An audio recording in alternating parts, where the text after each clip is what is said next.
Bienvenidos nuevamente a una nueva sesión de contabilidad general, de su materia de contabilidad general.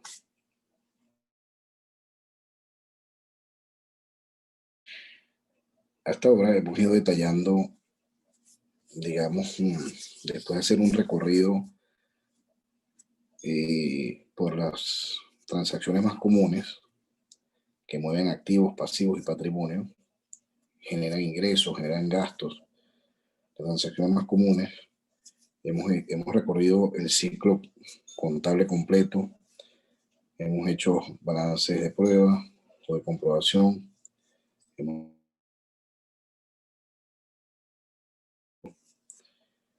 Y hemos ido detallando una serie de activos, como por ejemplo los inventarios y su valoración, los activos de largo plazo y el cálculo de la depreciación o de la amortización, si son activos intangibles. Y digamos que hemos ido dando un poco más de detalle y profundidad a esos temas, sin el ánimo pues de cubrir todo sin ese ánimo de cubrir todo lo posible, pero sí por lo menos que ustedes tengan una idea de las transacciones más comunes digamos, las metodologías más comunes para, bueno, digamos, aplicadas en la contabilidad. Hoy vamos a ver algunos ejemplos de pasivos circulantes, temas que no son nuevos para nosotros del todo, porque ya hemos manejado algunos pasivos circulantes, pero sí le vamos a dar detalle a algunos que son comunes en la práctica. Luego nos quedaría entonces, si quizá da tiempo entrar al último tema de la materia, que es darle un poco más de detalle, a al estado de resultados y verlo desde una perspectiva de decisiones pues, de precio, de costos, de cuánto estimamos ganar, etc. Ver lo que se llama el enfoque por contribución. Entonces, bueno, vamos a dar inicio.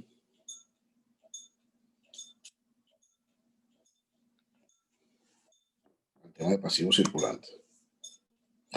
Hasta ahora, digamos que hemos conocido y hemos manejado en algunas transacciones pasivos circulantes como las cuentas por pagar, por ejemplo. Las hemos manejado. Estos son pasivos que nacen de esa relación con los proveedores de, por ejemplo, mercancía o proveedores de algún servicio. Me prestan el servicio o me venden la mercancía, el inventario, algunos de los inventarios, y entonces me la venden a crédito y yo, o sea, en ese momento se genera esta cuenta por pagar. Eso, digamos, ya lo hemos hecho, no hay nada nuevo ahí. También hemos tenido y hemos manejado documentos por pagar, que son entonces ya deudas de corto plazo generalmente, con, por ejemplo, son deudas ya financieras, como por ejemplo una institución bancaria. Entonces ahí los famosos pagarés son deudas a corto plazo que me generan intereses que pagar. Y hay, por ejemplo, las líneas de crédito abiertas con los bancos. El banco me aprueba un monto que me puede financiar a corto plazo. Normalmente esto es para las empresas, lo usan como capital, como para financiar el capital de trabajo, es decir, comprar mercancía, pagar a algunos proveedores, es decir, un dinero que yo tengo disponible en una línea que me aprobó algún banco o alguna institución financiera, y entonces yo uso esa línea que me han autorizado, y por supuesto al usarla, pues empiezan a correr unos intereses. Normalmente estas líneas de crédito están abiertas y son renovables anualmente. Entonces yo tengo el año para usar esa línea, aunque digamos, dependiendo del comportamiento de la inflación, puede ser que esa línea suba pues con más frecuencia, porque a lo mejor esa línea aprobada a principio del año, a mitad de año ya no es suficiente para financiar el capital de trabajo. Entonces a lo mejor va, digamos, renovándose con más frecuencia y, digamos, recalculándose y va aumentando la línea aprobada por el banco. El punto es que tú la usas, o sea, la empresa la usa para financiar capital de trabajo. Ahí se generan unos intereses. Entonces, bueno, cuando uno la paga, paga, digamos, lo que usó más los intereses. Eso también, digamos, de alguna manera lo hemos manejado. Luego, lo que sí puede ser nuevo, pero es muy común, son la serie de pasivos de corto plazo que aparecen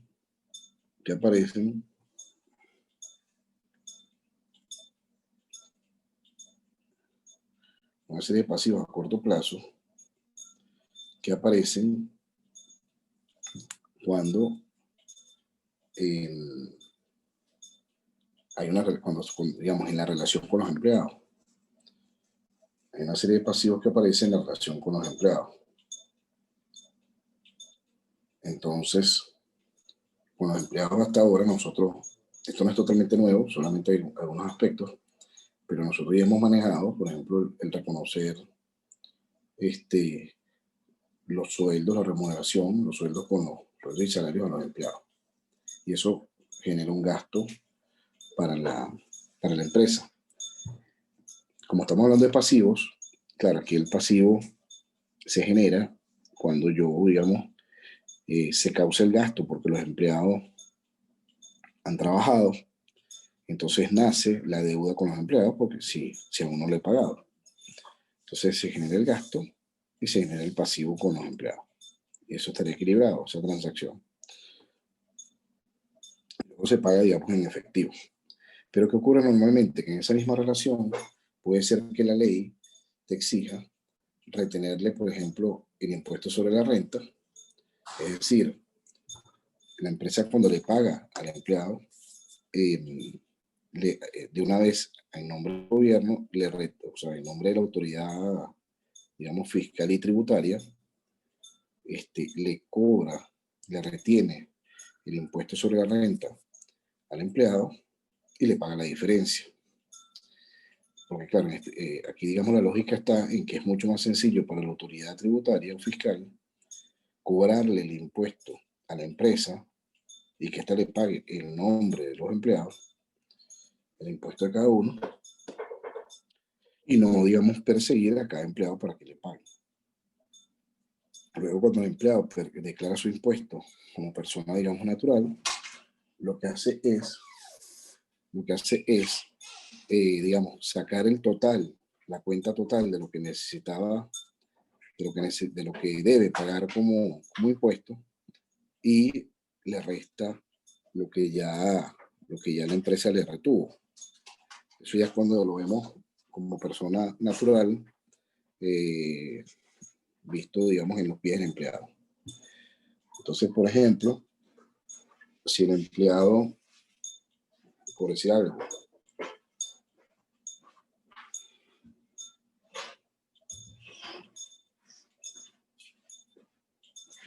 si el empleado necesita o tiene que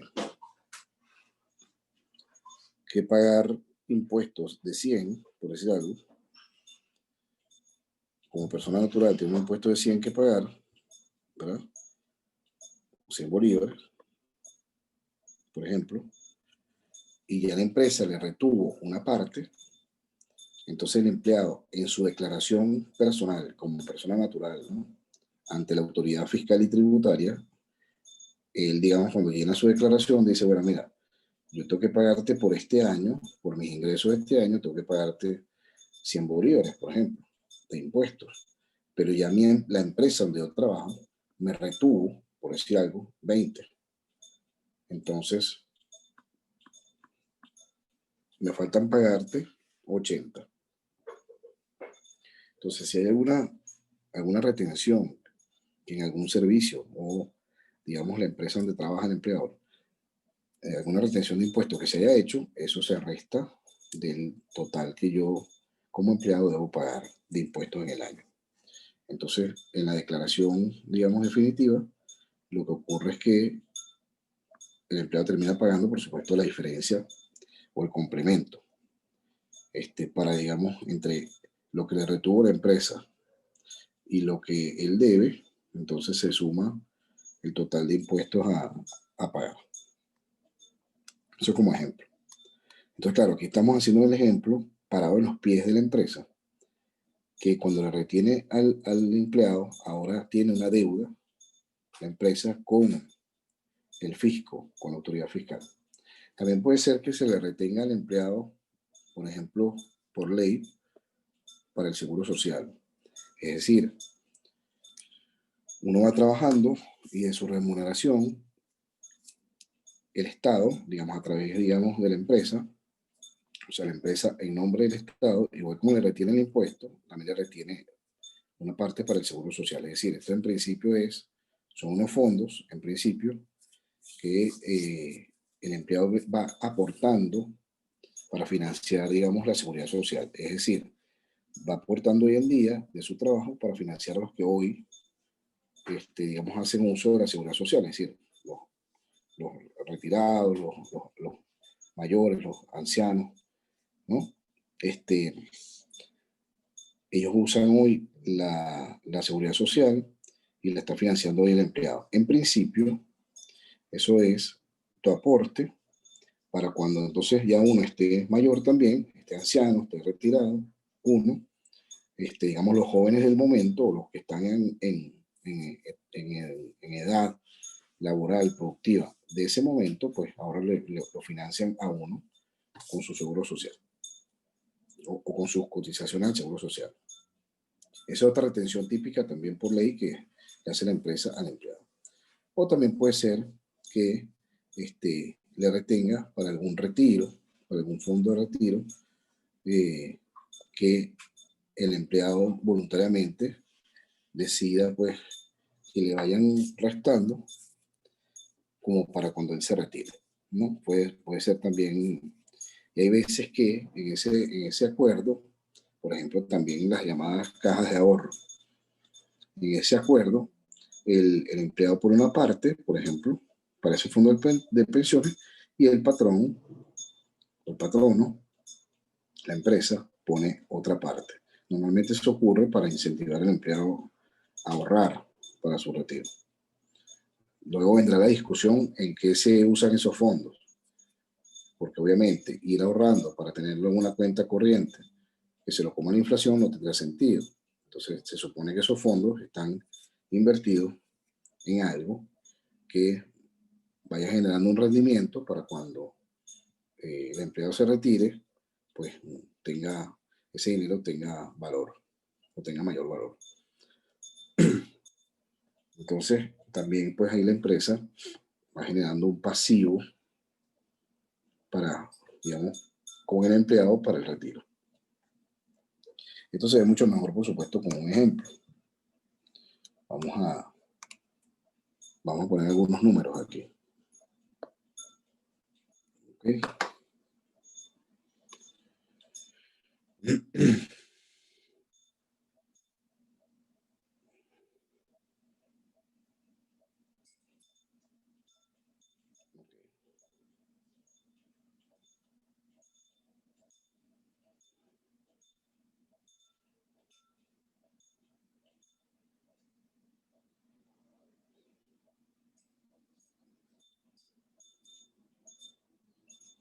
Entonces, vamos a ilustrar estos casos. El caso primero de la remuneración de los empleados, por ejemplo, que es lo que es nuevo en tal caso en este tema hoy, ¿no?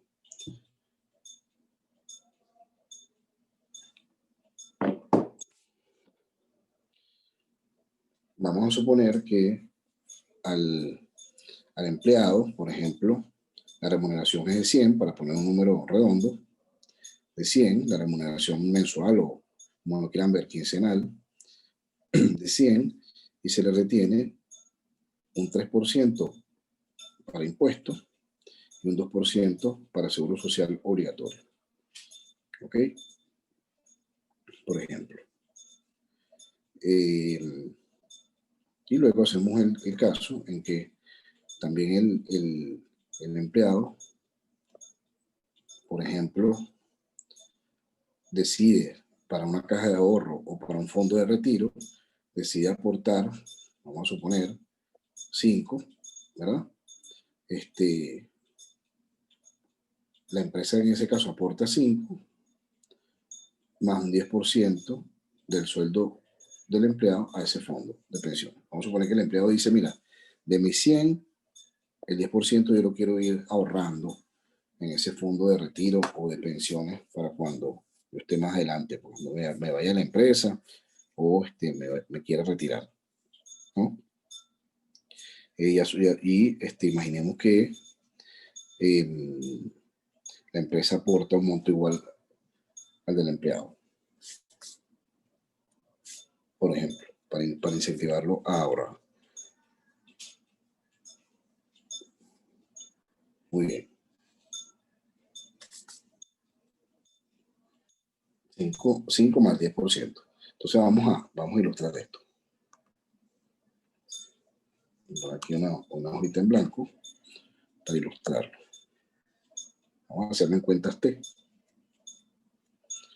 Por ejemplo, igual, pues como ya hemos dicho, aquí tenemos nuestros activos. Vamos a ponerlo en texto.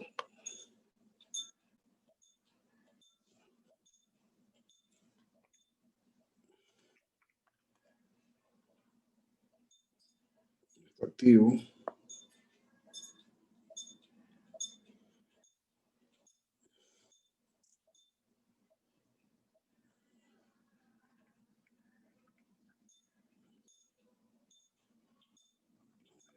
Aquí, igual a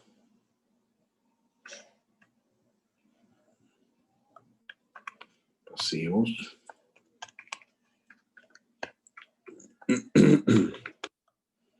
Patrimonio.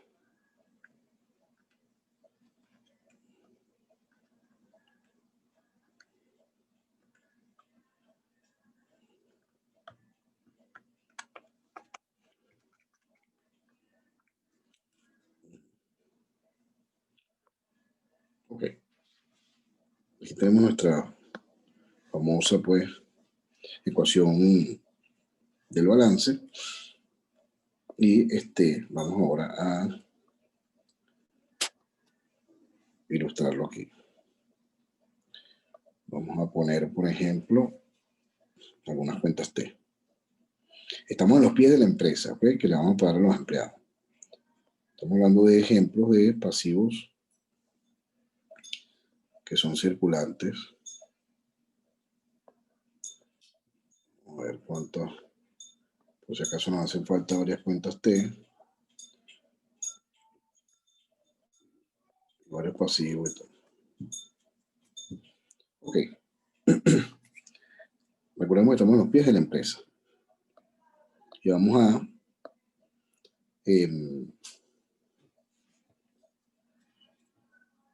ilustrar. Decíamos que al empleado, vamos a anotar aquí primero cómo sería esto. Imaginemos el recibo de pago del empleado. Sería algo así. El recibo del empleado, el recibo de pago del empleado tendría algo como que, bueno, mire, la remuneración, disculpe la caligrafía, la remuneración son 100, ¿verdad? Dijimos. Entonces, uno ve su recibo de pago y dice, bueno, menos la retención de impuestos sobre la renta, que dijimos que era 3%, si no me equivoco, si no recuerdo mal el ejemplo, 3%, entonces menos $3 o 3 bolívares, ¿verdad? Después menos la retención del seguro social obligatorio, creo que era 2% que le pusimos. A ver, Sí, 3 y 2. Y 5 más 10. Ajá. 3 y 2 para el Seguro Social, por ejemplo, y hay un fondo de retiro que dijimos que era 5 más el 10%. Vamos a poner aquí pensiones o retiro, un fondo para el retiro.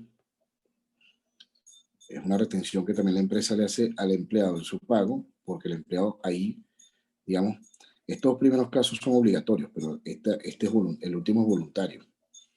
Cuando el empleado decide, mire, unirse a una caja de ahorro o simplemente aportar a un fondo de retiro. Creo que dijimos que era el empleado poner 5 más el 10% de su 5 más el 10% de su pago. El 10% de su remuneración es 10, ¿verdad? Porque es 100. 5 más 10, entonces ahí serían 15 lo que el empleado aporta. Y dijimos que la empresa, a nombre del empleado, también ponía lo mismo como para incentivarlo a retirar. El punto, para incentivarlo a ahorrar, perdón. El punto está en que al final el pago del empleado es por la diferencia. Porque aunque la remuneración es 100, hay una serie de retenciones, ¿verdad? Que se van haciendo. Entonces aquí tenemos, estos son 3 y 2 son 5, más 15 son 20. Por ejemplo, al final el empleado debe recibir 80. Este digamos que es como el pago neto, ¿no? Que va a recibir el empleado. Es decir, su remuneración es 100, pero hay una serie de retenciones obligatorias o voluntarias, y el neto que recibe es la diferencia, 80. Entonces, en los pies de la empresa, ¿cómo sería el asiento o los asientos contables? Bueno, primero, como tal, la remuneración es 100, es decir, una cosa es que mi gasto en salario como empresa es completo, vamos a poner aquí el gasto por salarios, por ejemplo, por sueldos y salarios, y como buen gasto es 100, ¿verdad? Entonces, o gasto por remuneración, por llamarlo de alguna manera, es 100, pero recordemos que la empresa, a nombre del gobierno o de la autoridad fiscal o tributaria, le está reteniendo 3 de impuestos. Entonces, eso en ese momento, como lo está haciendo a nombre del empleado, digamos, está reteniéndole a nombre del gobierno o de la autoridad fiscal y tributaria el impuesto sobre la renta, se lo está reteniendo al empleado, entonces ahora se lo debe al gobierno, lo debe la empresa, pues a la autoridad fiscal. Entonces, por ejemplo, aquí nace un pasivo de corto plazo de la empresa, en este caso, con la autoridad fiscal. Entonces aquí tendríamos un impuesto sobre la renta retenido. Si se lo retuvieran a la empresa, entonces es activo, es un activo para la empresa. Pero como la empresa lo está reteniendo al empleado en nombre, digamos, de la autoridad fiscal, entonces ahora es un pasivo de corto plazo que tiene la empresa con la autoridad fiscal. Entonces, vamos a borrar aquí, vamos a cambiar el color aquí. Aparecería esa cuenta, aparece también el seguro social obligatorio retenido, ¿verdad? Retenido. Y también, digamos, hay un pasivo por pensiones o retiro, fondo de retiro, ¿no? Y por pensiones, aquí, digamos, está el efectivo. El efectivo, por ejemplo, y aquí está, hay un gasto también que tiene la empresa aparte por las pensiones, ¿no? o los fondos de retiro. recuerden que la empresa va a aportar también lo mismo que aporta el empleado en este ejemplo para incentivar al empleado a ahorrar. Entonces, ¿cómo sería entonces todo este asiento? Bueno, lo que voy a transcribir es este pago que el empleado recibe, pero vamos a hacer el asiento contable. Entonces, el gasto por salario o remuneraciones es 100, ¿verdad? Pero de allí, entonces yo le retengo 3 al empleado por impuesto sobre la renta, 2, y eso ahora son pasivos que tiene la empresa con el Estado, y además le retuvo y se lo debe al mismo empleado. Digamos que el impuesto sobre la renta retenido y el seguro social son pasivos de la empresa ahora que tiene con el Estado. Pero estos aportes que para el retiro el empleado autorizó a la empresa quitarle, ahora es un pasivo con el empleado. Entonces tienes 2 pasivos con el Estado y un pasivo con el empleado. Con la misma persona que está ahorrando, ¿no? Entonces aquí serían 15 en este ejemplo, pero dijimos en el mismo ejemplo que además la empresa aportaba lo mismo para incentivar al empleado a ahorrar, aportaba lo mismo. Entonces, esos segundos 15 es un gasto de la empresa, ¿no? Entonces, ¿qué nos faltaría aquí? El neto. El neto.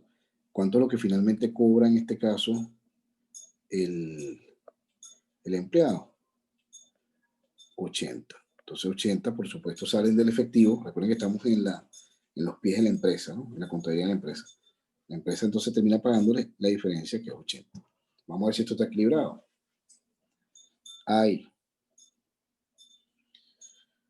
Vamos a poner otro color. Hay un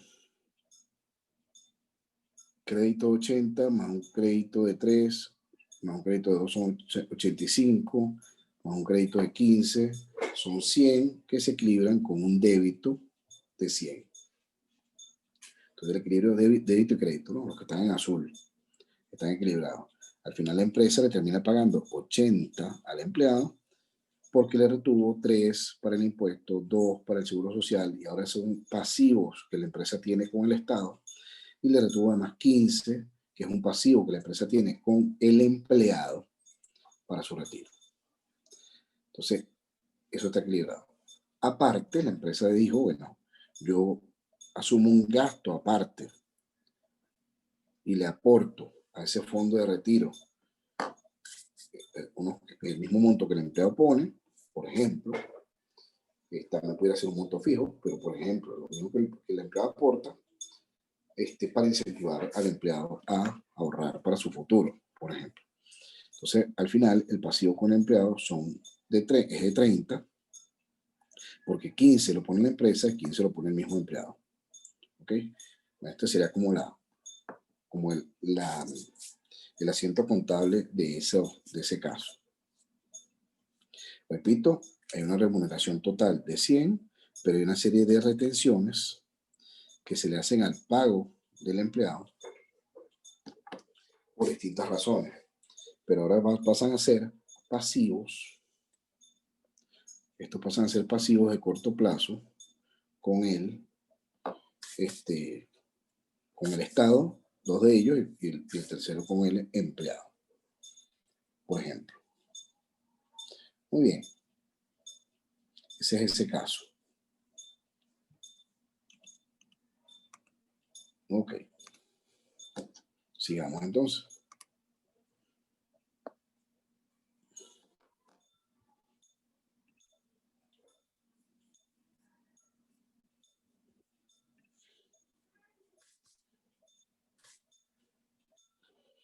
También hemos hecho ejemplos de porciones de deuda que de una deuda a largo plazo pasan a ser una porción que pasa a ser de corto plazo. O sea, me lo hicimos en alguna de las clases.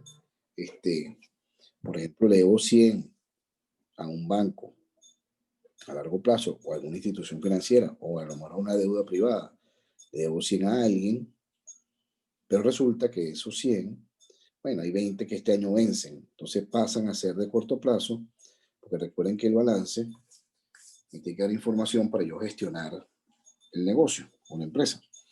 Y entonces, claro, al yo ver que tengo ahora de esos 100 que debo, 20 pasan al corto plazo, ya eso me prepara, ¿verdad? Me da una señal para prepararme a que yo este mismo año debo pagar en cualquier momento 20 de esos 100 de deuda. Entonces, por ejemplo, ahí pasa de una parte de largo a corto plazo, el pasivo. También, por supuesto, hemos hecho ya el ejercicio donde la empresa también reconoce el impuesto que ella, no es el impuesto, digamos, que ella retiene a los empleados, que es el ejemplo que acabamos de hacer, sino que ella, de su mismo impuesto, o sea, ella también tiene que declarar su propio impuesto. Entonces, ya eso también lo hemos hecho como ejemplo en otras clases, donde termino calculando el gasto de impuesto que corresponde este año y cuánto le debo, entonces, quedo pendiente de pagar al fisco o a la autoridad fiscal o tributaria. Lo que sí ahora es nuevo para en esta clase es cómo se maneja el tema de un impuesto a la venta o un impuesto al valor agregado, ¿verdad? Un IVA, impuesto al valor agregado. El tema también de garantías de los productos que las empresas, digamos, concedan, garantías por los productos que venden, o cuando la empresa, por ejemplo, recibe depósitos, como el caso cuando uno es el propietario de un inmueble y lo alquila. Entonces, el inquilino normalmente paga un depósito, un dinero en depósito, para digamos, ese dinero en principio es una garantía para usarlo si hay algún daño que en el inmueble el inquilino haga. Entonces, ese dinero lo toma el propietario, pues, para hacer algunas reparaciones y tal. Depende de los acuerdos y los contratos.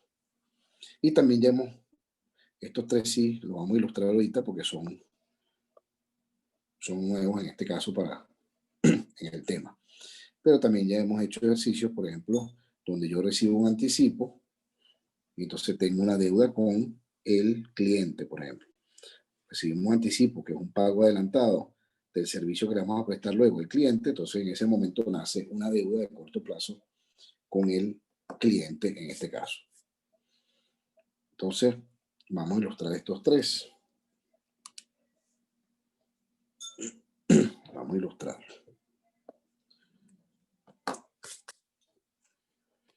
Segundo para revisar aquí algo.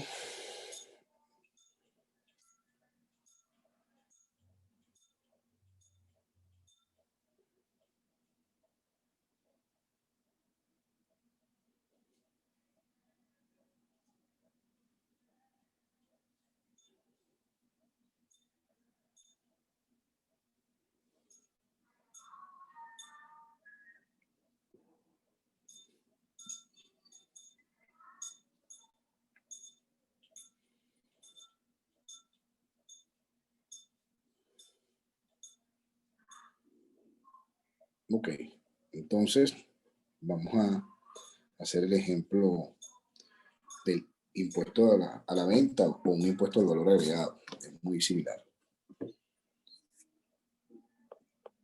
Impuesto al valor agregado. Bueno, imaginemos que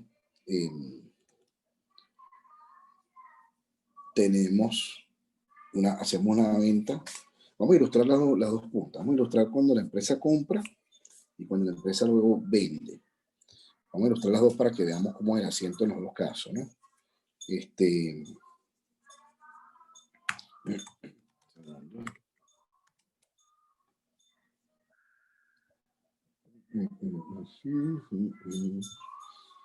Ok.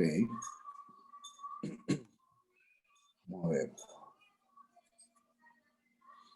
Muy bien.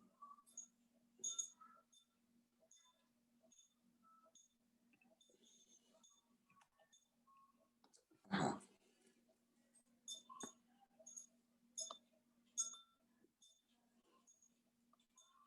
Hacer un mensaje aquí. Ok. Vamos a hacer el caso de la empresa comprando y la empresa luego vendiendo. Lo primero a recordar,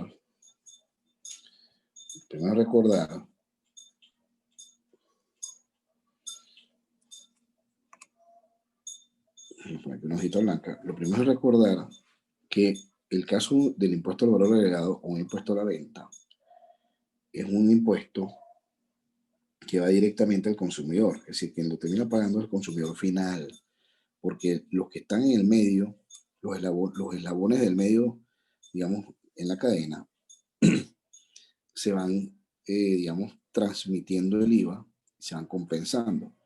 Por ejemplo, imaginemos que hay tres tipos de empresas, ¿no? O sea, o tres eslabones en la cadena. Está, digamos, por decir algo, el productor, está el comercializador y está el consumidor final.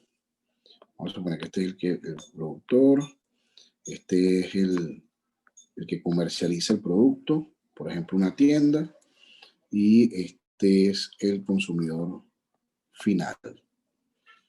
Entonces, claro, el IVA se va trasladando. Esto es importante. Supongamos que no sé, produce una camisa y se la vende a este señor. Entonces, claro, cuando este señor compra, por decir algo, vamos a suponer, dijimos que creo que era 10 el ejemplo, o vamos a hacerlo fácil. Vamos a hacerlo fácil aquí con los números. Denme un segundo.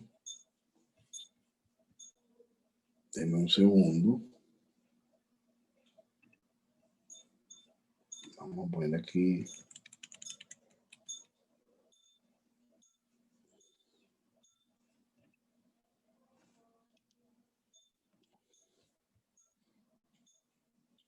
Denme un segundo.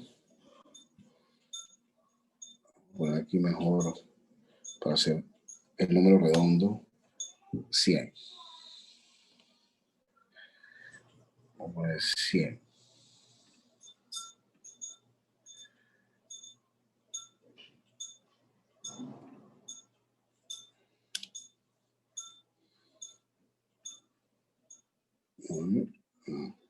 Para poner el número redondo aquí 100.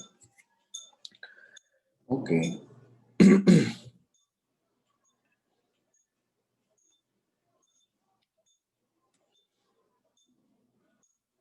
A ver. Y volvemos a compartir la pantalla. Ok.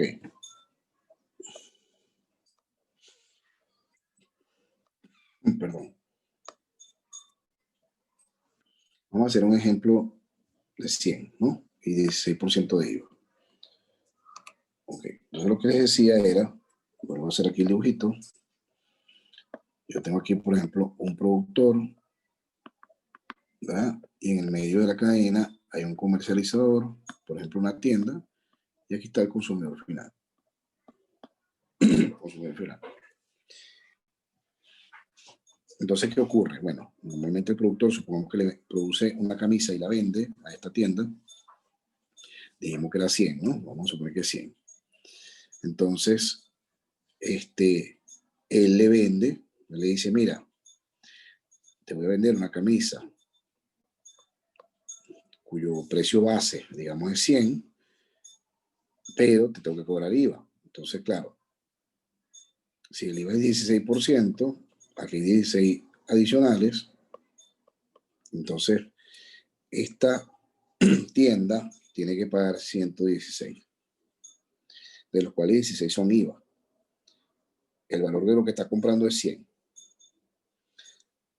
Y luego, imaginemos que le vende esa camisa, o sea, la tiene en su tienda y le vende la camisa al consumidor final. Entonces, la produce, ¿verdad? La produce, se la vende a que es una tienda, y después la tienda se la vende al consumidor final. Y supongo que le quiere, no sé, la compró en 100, pero le quiere ganar 30%, entonces se la vende en 130, pero ahora tiene que cobrarle un IVA. Y el IVA es digamos en ese caso, sobre esos 130. Si yo le saco aquí el 16% a 130, esto da 20,8. 20,8. Entonces esto es 150,8, si no me equivoco, ¿verdad?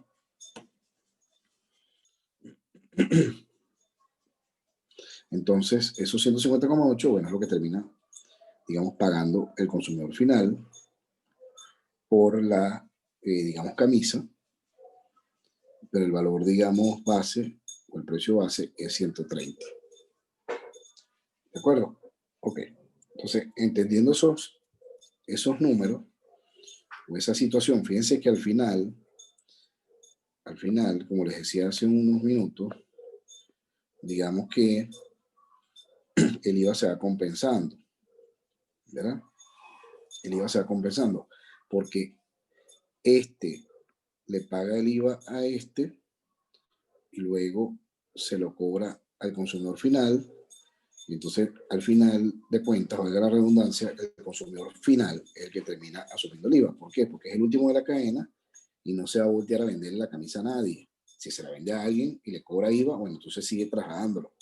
Pero el que ya lo va, el consumidor que ya va a usar, digamos, la camisa para sí mismo, o sea, la va a usar, la consume él, entonces termina pagando, digamos, el IVA, porque paga este monto a la tienda y después la tienda le paga este monto al productor original y después ambos deben pagarle, o sea, netean y le pagan al fisco o la autoridad fiscal y tributaria. Ellos vienen como, digamos, cobrando el IVA a nombre de la autoridad fiscal y tributaria para pagársela luego a él, a esa autoridad. Entonces, si se fijan,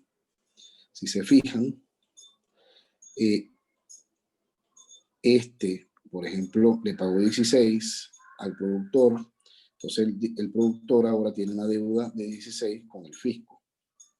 Luego, él le cobra 20,8 al consumidor final, entonces dice, aquí en el medio dice, bueno, yo le cobré 20,8 al consumidor final, pero ya yo le había pagado 16, ¿verdad? Al productor, entonces mi deuda con el fisco es 4,8. ¿Ok? Y digamos, no tiene deuda con el fisco porque ya digamos, se la pagó a los otros de la cadena. Al final, ¿cuánto cobra la autoridad fiscal? Le cobra 16 al productor y le cobra 4,8 al comercializador. ¿Cuánto es eso en total? Los mismos 20,8. Entonces, fíjense cómo los 20,8 que pagó el consumidor final es lo que termina recibiendo, el fisco o, digamos, la autoridad fiscal y tributaria. Por lo tanto, ¿quién pagó el IVA? El IVA es un impuesto, como dije hace unos minutos, que va directo y lo asume el consumidor final al final paga la redundancia, al final de cuentas. Lo asume el consumidor final. Esto es lo que termina cobrando de IVA total la autoridad fiscal y tributaria. Lo que pasa es que le cobra una parte a y una parte a pero la termina financiando aquí el consumidor final. Muy bien. Entendida esta relación, vamos a hacer el ejemplo, ¿verdad? De, digamos, el consumidor. Vamos a pararnos aquí en dos perspectivas, en dos puntos de vista. Vamos a hacer primero la más sencilla, que es la del consumidor final. ¿Cuál sería, digamos, su asiento contable, ¿no? Digamos, parado en los pies de él. Y luego hacemos del comercializador, comprando y luego vendiendo. ¿Ok? Voy a tratar de recordar los números. Tratando y luego vendiendo. Comprando y luego vendiendo. Voy a borrar acá. Vamos entonces, como siempre, hacemos aquí nuestro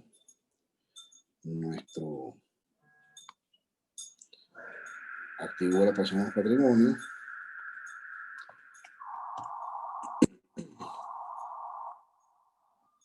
Vamos a ver.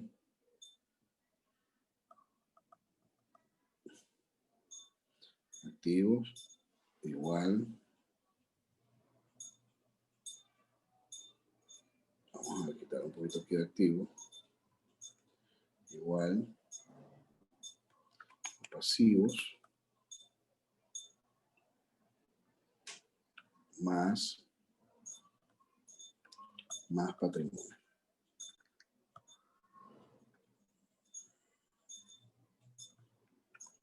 Patrimonio. Muy bien. Ahí tenemos nuestra ecuación. Y bueno, vamos a poner aquí algunas cuentas T. Vamos a cambiar el color. Aquí algunas cuentas T que vamos a necesitar. Creo que con este es suficiente. Hago aquí otra cuenta, por si acaso, necesitamos otra. Aquí en el patrimonio y tal.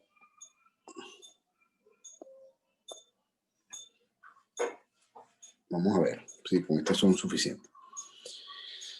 Ok, vamos a pararnos. Vamos a hacer el primer caso. Como dijimos, estamos en el caso del consumidor final. Consumidor final. En el caso del consumidor final, con su, esto es una U por supuesto, consumidor final, ¿cuál sería el asiento contable? Bueno, recuerden que él le compró la camisa pues a la tienda y él terminaba pagando lo que valía, que era 130 más el IVA, ¿verdad? Ese 130 más IVA era 150,8, si no me equivoco. Entonces, ¿qué ocurre? Que termina pagando una camisa que, digamos, valía... bueno, aquí por ejemplo me falta una cuenta T, ya, un segundo. Pero para el caso de me va a faltar una cuenta T, pero para el caso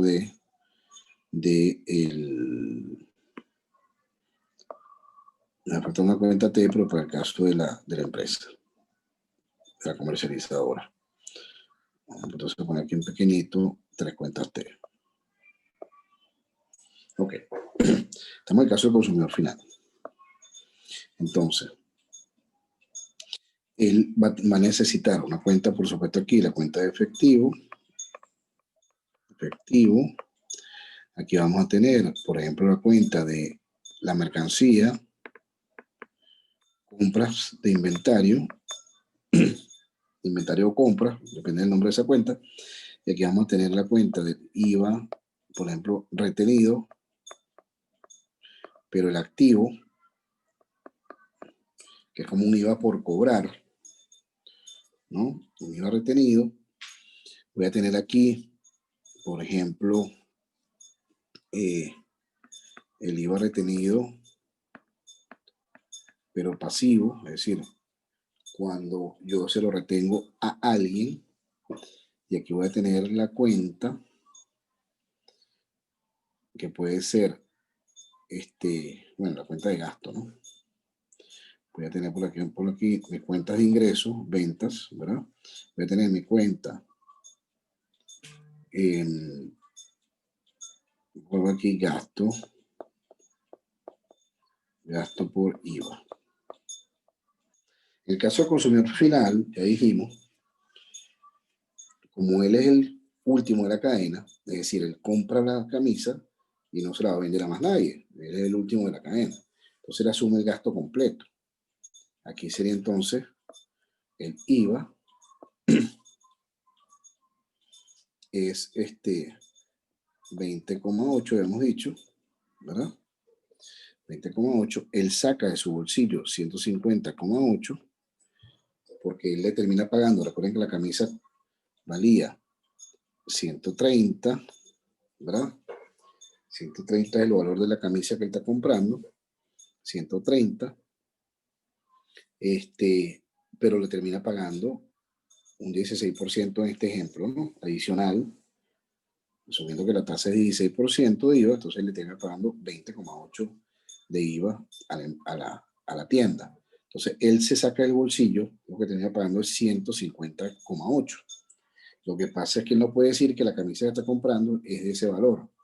No, la camisa realmente vale 130.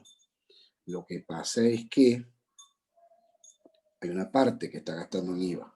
Entonces, fíjense el equilibrio. Dos débitos que suman 150,8 con un crédito de 150,8. Ese es el caso del consumidor final. Es decir, él no se la va a vender a nadie, él no le va a pagar al Estado o a la autoridad fiscal, no le debe dinero porque él le pagó el IVA que correspondía a la tienda. Entonces la autoridad fiscal va a ir a cobrarle, digamos, el IVA es a la tienda. En este caso, es decir, a los eslabones anteriores en la cadena. ¿Ok? Ese es el caso del consumidor final. Ahora vamos a hacer el caso, digamos, de la tienda que está en el medio de la cadena, ¿no? En este ejemplo. Vamos a hacer ese caso. Vamos a borrar aquí rápidamente. Recuerden que la tienda compraba y después la tienda le vendía al consumidor final. Le compra a su proveedor, que puede ser un distribuidor o puede ser, digamos, la fábrica, y vende al consumidor final. Entonces ella sí va a tener IVAs que le retienen e IVAs que ella retiene. Entonces vamos a hacer el caso ahora, digamos, de la tienda o del comercializador o del distribuidor, ¿no? El caso ahora de la tienda, por ejemplo. ¿Okay? Que está en el medio de la cadena. Entonces recordamos, cuando él le compra, cuando la tienda le compra a la fábrica, por ejemplo, o al distribuidor, o al anterior que está en la cadena, ¿qué hace la tienda? La tienda dice, bueno, mira, yo estoy comprando un inventario que vale 100, ¿verdad? Que vale 100. Lo que pasa es que estoy pagando 116, que es el IVA, por el IVA que son 16. Pero ahora ella no va a tener un gasto, como el caso del consumidor final. No lo va a tener porque ella lo va a trasladar, ese IVA. Entonces, ¿qué ocurre? Ella va a decir ahí, bueno, a mí me están reteniendo 16 de IVA. Entonces es como un IVA activo, también de corto plazo, para la empresa, para la tienda, ¿no? En este caso. Entonces ahí está el equilibrio. Los débitos, ¿verdad? Que suman 116 con un crédito de 116. ¿Ok? Ese es el caso. Ahora voy con ahora sí, imagínense que ya la tienda compró la camisa y se la va a vender lo voy a poner de otro color, o sea, la va a vender a el consumidor final. Cuando se voltee la vende, ya dijimos que él le agregaba 30% de ganancia, entonces la va a vender en 130, pero va a cobrar más, porque iba a cobrar 150,8. Pero claro, el hecho que existe el IVA o ese impuesto a la venta o el valor agregado no hace que él esté vendiendo más. Sus ingresos no son mayores. Aunque esté cobrando más, sus ingresos no son mayores. Sus ingresos son 130, ¿verdad? 130, que es el 100 más el 30% que le puso de ganancia. 130, ¿ok? 130. Pero además, ya dijimos, a su caja registradora o al efectivo o a la cuenta bancaria entran 150,8 porque al 130 le puso 16% de IVA. como ya dijimos. Por lo tanto, él ahora está reteniéndole al cliente o al consumidor final 20,8. Entonces, ¿dónde está el equilibrio? 130 créditos con un crédito de 20,8 se equilibra con un débito, porque aumenta el efectivo, ¿verdad? Porque le está cobrando al cliente. Se equilibra con un débito de 150,8. Y este es el equilibrio. Este es el equilibrio de esa, digamos, venta, ¿no? Bueno, por supuesto aquí nos falta reconocer el costo de mercancía vendida y tal. Eso es muy sencillo, pero, o sea, podríamos tener aquí, o sea, también lo sabemos todo.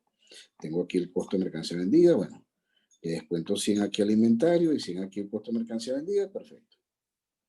Está equilibrado y ya. Y ya. Pero me quiero quedar en el tema del IVA. Si se fijan, a ella, a esta tienda, estoy haciendo, recuerden, la contabilidad de la tienda, cuando compra y cuando vende. Al comprar, que son las cifras que están en azul, a ella le retuvieron 16. Y al vender, que son las cifras que están en rojo, al venderle al consumidor final, ella retuvo 20,8. Entonces ese IVA que retiene al consumidor es un pasivo, ¿verdad? Para la tienda. Pero el IVA que a ella le retuvieron es un activo. Entonces ella va a decir, bueno, mira, le va a decir al fisco, cuando una vez al mes esta empresa vaya a ajustar sus cuentas con el fisco, ¿verdad? Con la autoridad fiscal o tributaria, le va a decir, bueno, mira, yo le retuve 20,8 al cliente, por lo tanto te lo debo, pero a mí me retuvieron cuando compré 16, entonces eso me lo debes tú a mí, por llamarlo de alguna manera.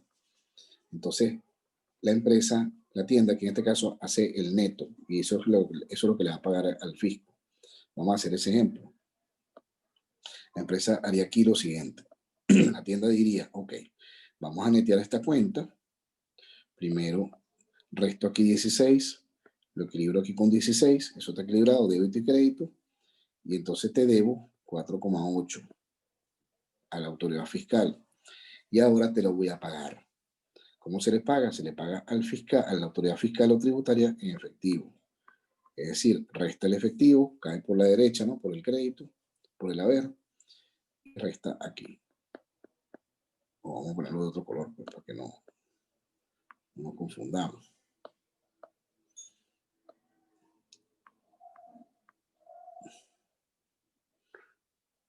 Paga aquí en efectivo, 4,8, y equilibra aquí 4,8. Débito y crédito, debe y haber, ¿verdad? Debe y haber, están equilibrados. Entonces, de esta manera, ahora esta cuenta queda en cero, si se fijan, porque ya le pagué a la autoridad fiscal o tributaria, ya le pagué los 4,8 que le debo, y ya. Ese neteo, si me permiten ese verbo, ese neteo ocurre una vez al mes. Va y declara que ella le debe 20,8 porque le retuvo a los clientes, pero ella tiene a su favor 16 que a ella le retuvieron cuando compró, y al hacer el neto, debe entonces 4,8 al fisco y se los paga. Y ahí, digamos, termina el tema con el IVA. ¿Ok? Muy bien. Ese sería el caso.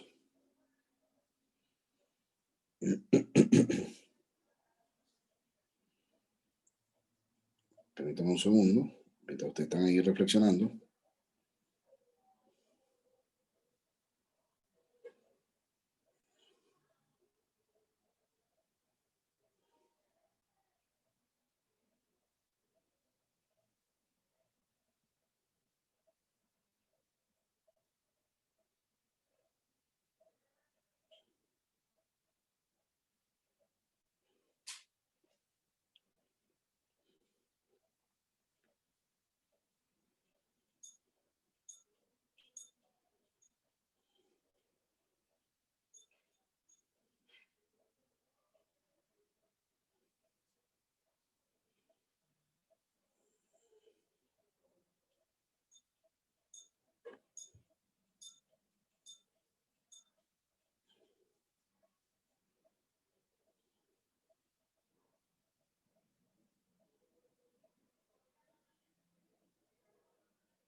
Muy bien.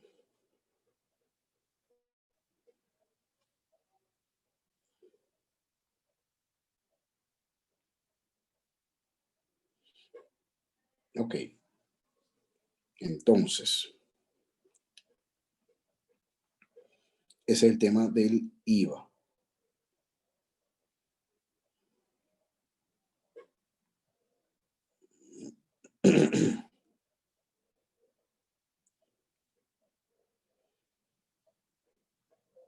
Ese es el tema del IVA. Ok, vamos entonces, volvamos a la presentación.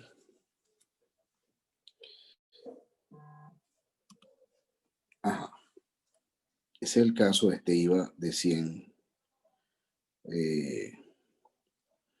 Donde en este ejemplo, la empresa, bueno, vamos a ponerlo bien para la presentación. Vamos a ponerlo bien para la presentación. Permítanme un segundo. Voy a...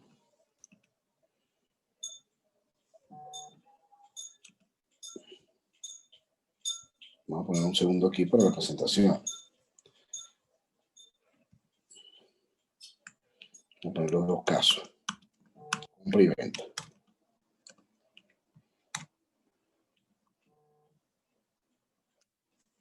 Para donde nos pide la empresa, digamos, comercializadora.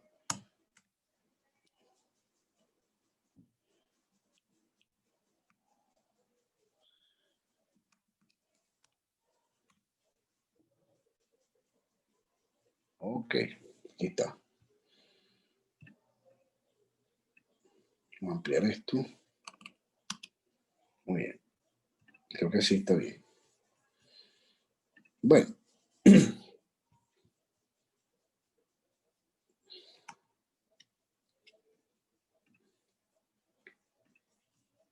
Hay que corregir la presentación para que les quede bien. Una compra en efectivo por 100, que ya lo hicimos.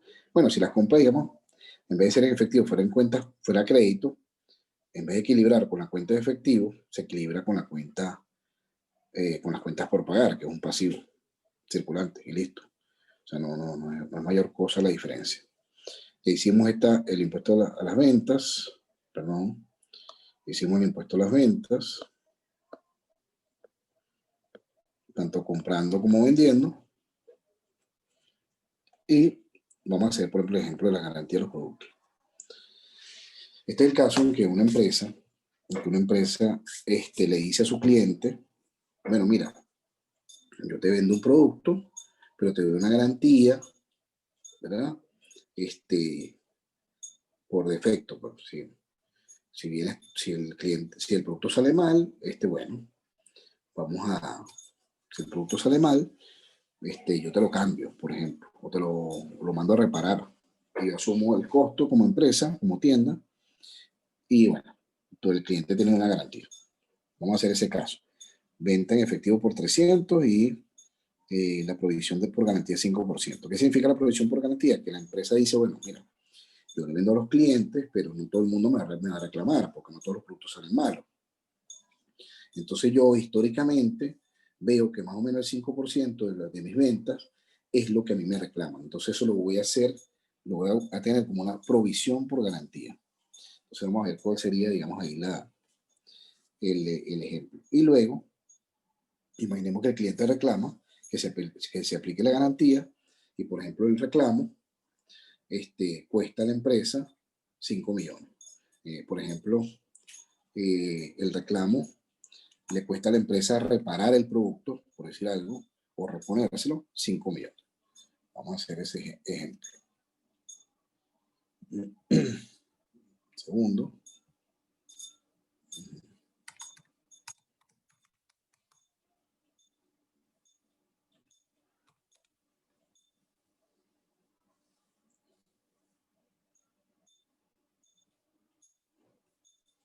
Ok. Vamos a ver. Entonces aquí volvemos. Permítanme un segundo para poner esto bien de una vez. Así no molesta.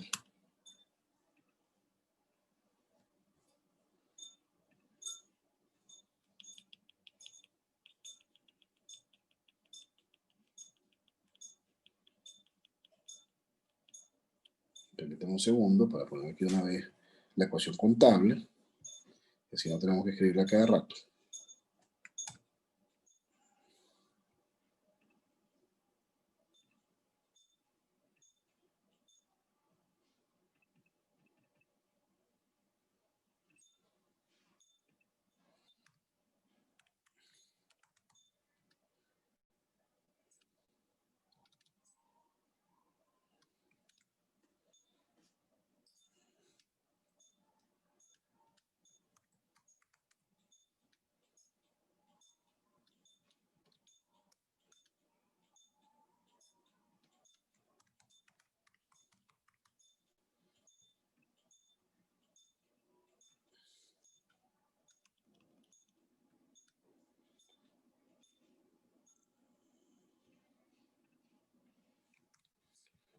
Okay.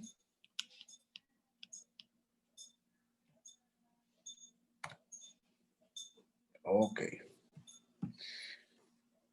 Ya lo tenemos aquí. Entonces así nos queda mejor.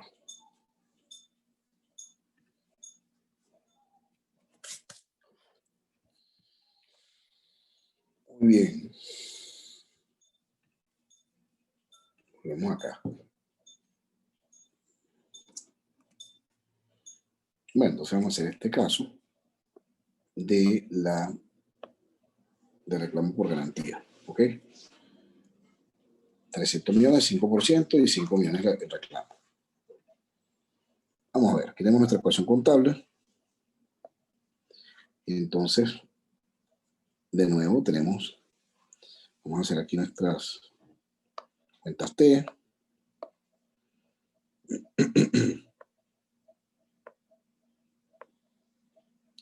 Uno para el efectivo, por ejemplo. Uno aquí por si acaso para la mercancía.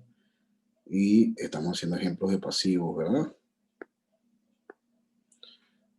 No sé si necesitaremos 3, no sabemos.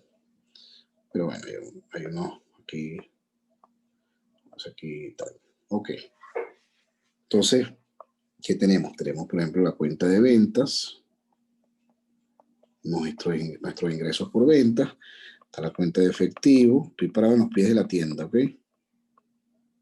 Efectivo. Está la provisión por garantía. Provisión por garantías. Ok. Me dicen primero que eso es un pasivo, ¿no? O sea, la provisión por garantía es un pasivo, para empezar. Aquí tengo el gasto por esa provisión por garantía. Ok.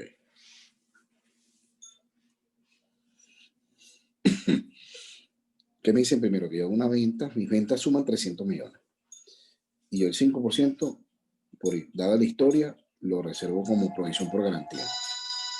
¿Ok? 300 millones. Entonces, mis ventas serían, voy acá, me dicen que tengo 300 millones en venta, entonces mis ingresos crecen por la derecha, ¿verdad? Por el crédito, por el haber, 300, esas ventas supongamos que fueron en efectivo. Bueno, yo le entregué el producto al cliente, no voy a hacer, digamos, el equilibrio del inventario, no hace falta para lo que quiero ilustrar de la provisión. Tengo mis ventas, le entrego el efectivo al cliente, le cobro en efectivo al cliente y tengo mis ventas. Listo. Pero yo, históricamente, el 5% lo pongo como provisión por garantía. Entonces, el 5% de estos 300, si no me equivoco, ¿verdad? Es 15. Si no me equivoco, es 15. Y entonces, aquí nace la provisión por garantía. Entonces, se crea un pasivo de corto plazo, que es como una especie de, es como una especie de fondo que la empresa crea y una vez asume el gasto, porque históricamente, digamos, vamos a tener ahí un dinero como pendiente, ante la contingencia de que me reclamen la garantía. Y ahí terminaría, digamos, el asiento de la provisión, que está equilibrado, débito y crédito, debe haber. ¿Qué ocurre? Que ahora viene y supongamos que el cliente o uno de mis clientes dice, mira, mi producto estuvo malo y tal, repáramelo. Y ese producto, esa reparación cuesta, por ejemplo, o le entrego un producto nuevo, ¿verdad? O la mando a reparar, supongamos que eso le cuesta a la empresa 5 millones. 5. Entonces, ¿cuál sería aquel caso? Bueno, sería algo así. Él agarra y dice, perfecto, yo lo reparo. Es decir, la empresa tiene que pagarle 5 al taller donde se va a reparar, o como sea, o donde sea que se vaya a reparar. Y ese 5 entonces va contra la provisión. Y así, te vas como consumiendo la provisión. ¿Ok? Entonces aquí está el equilibrio. Débito o debe y haber o crédito en la cuenta de efectivo. Y ahí está el equilibrio. Ese sería, digamos, ese segundo ejemplo. Ese es el caso en que primero vendí, hice mis ventas y yo voy creando una provisión por garantía y luego entonces se consume parte de la provisión en el caso de que un cliente reclame y yo, bueno, me comprometí a repararle o a reponerle el producto. Entonces se va consumiendo, digamos, la provisión. Ese sería, digamos, el asiento, el ejemplo.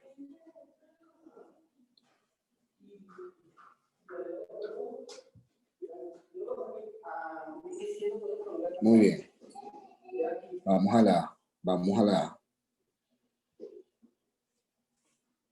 de nuevo a la lámina y hacemos el último ejemplo que nos toca el día de hoy, que son los depósitos reintegrables. Ya hicimos este. Son los depósitos reintegrables. Recordemos que esto es, por ejemplo, cuando yo soy el propietario o la empresa es propietaria de un inmueble y se lo arrienda, se lo alquila a un inquilino. Entonces le pide un depósito. Si yo estuviera en los pies del inquilino, ese depósito es un activo, es un dinero que entrega, pero es un activo, no lo ha perdido. Solo lo perderá si, digamos, por el contrato, yo tengo que usar, el propietario tiene que usar parte de ese dinero para entonces reparar cosas en el inmueble. Si estoy en los pies de la empresa o de la tienda, perdón, de la empresa o del propietario, que este es el caso que vamos a hacer, ese depósito que recibe es un pasivo que él tiene entonces con el inquilino. Dependiendo, digamos, del contrato, y creo que la ley lo exige, esos depósitos pueden tener un interés que paguen, ¿verdad? O sin interés. Entonces, bueno, supongamos que el depósito que se exige es 2 meses de alquiler de 500 cada uno, por ejemplo. Y si tuvieran intereses, genera un interés del 10%. Bueno, vamos a hacer ese ejemplo estoy de nuevo en los pies del propietario, porque es quien tiene el pasivo. ¿Ok? Esto, como ya hemos dicho, estos son los pies del propietario. ¿Ok? Vamos entonces, de nuevo, ponemos nuestras cuentas T.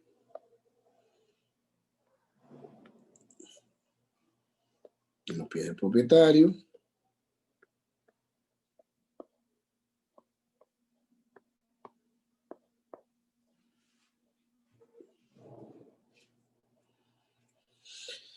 Nuestra cuenta está aquí en los pies del propietario.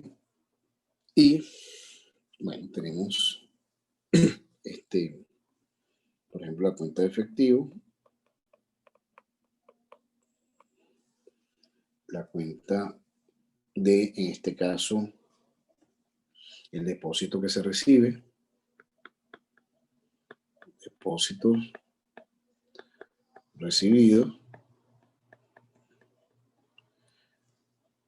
y en el caso en que entonces se genera intereses, es un gasto por intereses que tiene que pagar el propietario. Intereses, ¿no? Ok, gasto por interés. Oye, vamos a hacer primero el asiento donde él recibe el depósito. Si él recibe el depósito, estoy de nuevo en los pies del propietario, él recibe en su efectivo, o sea, entra a sus cuentas bancarias. Por ejemplo, dijimos que eran 2 meses de 500. 2 meses de 500 son 1000 de depósito. Entonces, debe o débito en el efectivo y él recibe 1000. Esto es un pasivo que él tiene con el inquilino. Ya dijimos, no es un dinero que él se ganó ya. Es un pasivo que él tiene con el inquilino, este depósito recibido. Entonces, es un pasivo a corto plazo. Pues normalmente esos contratos son de un año, revisables, renovables y tal. Bueno, entonces recibe 1000, debe, que se equilibra con haber o con el crédito de 1000 en depósitos recibidos. Y ahí es donde recibe. Si no hay intereses según el contrato, entonces no pasa nada. Cuando termine el año, él devolverá esos 1000, ¿verdad? Devolverá esos 1000 al inquilino, porque es un dinero del inquilino. Si se termina la relación, ¿verdad? Devuelve esos 1000 y ya, de esa manera. O le devuelve la diferencia en el caso en que se hayan tenido que usar un dinero para reparar cosas en el inmueble según el contrato. Entonces a lo mejor le devuelve, en vez de 1000, a lo mejor le devuelve menos. A lo mejor le devuelve 500 y 500, por decir algo. ¿Ok? Muy bien, eso dependerá del contrato. Y si se ejecuta, digamos, parte del depósito. ¿Qué pasa si se causan intereses? Si se causan intereses, bueno, no es tampoco gran diferencia. Supongamos que es 10%, dijimos. Bueno, cuando entonces termine un año, se han causado intereses de 10% de 1000, que son 100, y eso es un gasto para el propietario. Recuerden que estoy en los pies del propietario. Y entonces, él aquí le reconoce, o en la misma cuenta, o en una cuenta aparte, un pasivo por intereses, es decir, un pasivo por intereses, perdón, intereses, disculpen, intereses por pagarle ahora intereses por pagar, ¿verdad? ¿Por pagarle a quién? Al inquilino. Entonces aquí hay un débito en el gasto por interés, crédito o haber en intereses por pagar. Este es el equilibrio. Y cuando entonces, si se termina el contrato y no tiene que descontar nada, y si tuviera que descontar algo, pues le paga la diferencia, como ya hicimos. Ahora, bueno, le paga simplemente el total. Es decir, que cuando termine el contrato, viene el propietario y tiene que pagar 1100, ¿verdad? Al inquilino, de los cuales 1000 resta aquí y 100 resta acá, en intereses por pagar. Entonces, crédito o haber en el efectivo se equilibra con dos débitos en depósito recibido e intereses por pagar. Entonces, esto quedaría en 0 y esto quedaría en 0. Y listo. Ese sería el asiento si se generaban intereses. Y esos intereses obviamente son un gasto para el propietario. ¿Ok? Eso depende, digamos, como ya dijimos, del acuerdo del contrato que haya. Muy bien. Y bueno, ahí ya tenemos entonces también, hicimos el ejemplo de IVA, ejemplo de garantía, ejemplo de depósitos no integrables. Y con eso terminamos el tema de pasivo. Permítanme un segundo a ver si tenemos tiempo para iniciar el siguiente tema.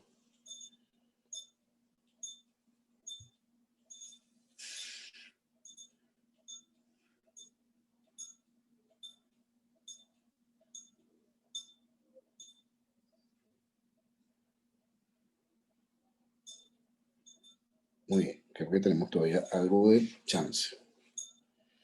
Por lo menos para iniciar este tema.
Un segundo, para poner aquí un mensaje.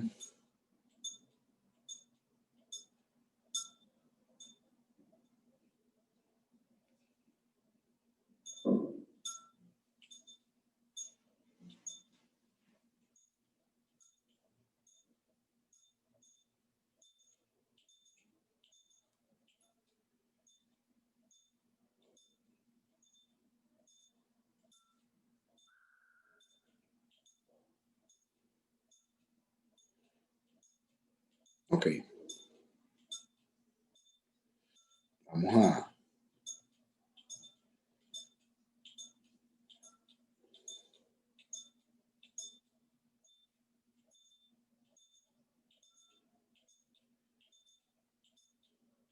iniciar por lo menos este tema. Pero primero, ok, voy a detener la grabación para que quede, digamos, el video separado del tema anterior y después entonces iniciamos la nueva grabación con este tema.